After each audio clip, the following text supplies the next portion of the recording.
Adam Brown's farm just outside Decatur, Illinois, is about 8,700 kilometers from the front lines of the war in Ukraine.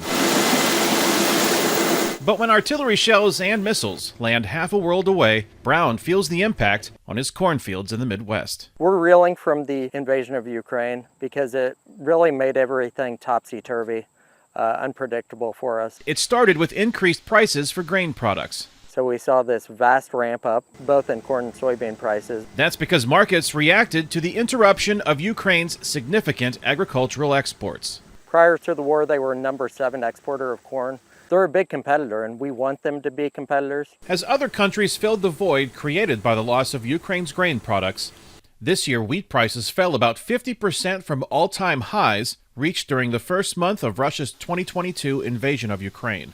Corn prices also dropped after a 10-year high in April 2022.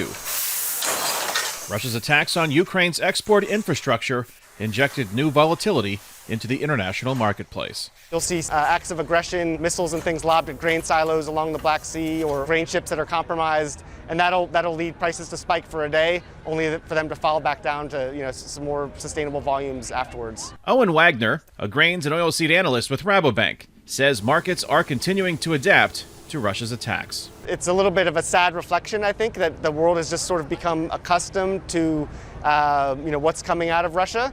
U.S. Secretary of Agriculture Tom Vilsack believes increasing market stability is also a result of Ukraine's resiliency.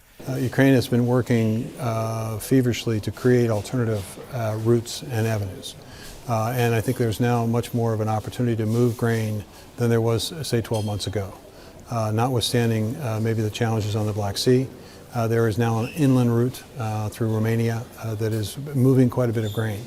So that's the good news. But farmer Adam Brown says the bad news is the decreased production coming from Ukraine. They've tilled about 25% less of their arable ground this year than they have prior to the war. So they're just not producing to the extent that they could. And what they are producing is still under attack from the Russians. As demand and prices continue to fluctuate, one person's gain could be another person's loss. It might spell better commodity prices for us, but that's not where we want to see our better prices come from. What we want to see is trade. We want to see better negotiations, better neighbors, and in turn, greater sustainability for the entire globe, really.